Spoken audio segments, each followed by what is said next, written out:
जर नोकियाने त्यावेळी ही चूक केली नसती तर आज सगळ्यांच्याच हातात आयफोन सोडून नोकिया फोन असता।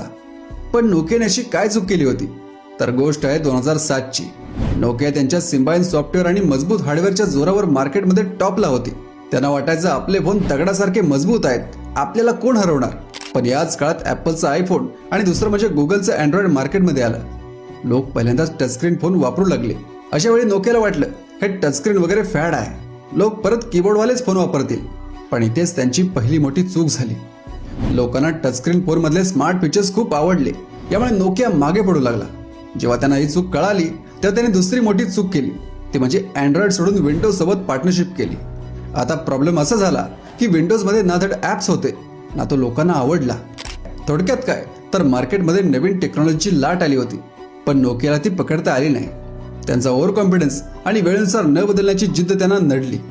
शेवटी वेळ अशी आली की ज्या कंपनीने जगाला मोबाईल वापरायला शिकवला तिला स्वतःचं अस्तित्व टिकवणं फार कठीण झालं। नोकियाचे ते जुने फोन्स तुम्ही सुद्धा वापरले आहेत का? मला कमेंटमध्ये सांगा।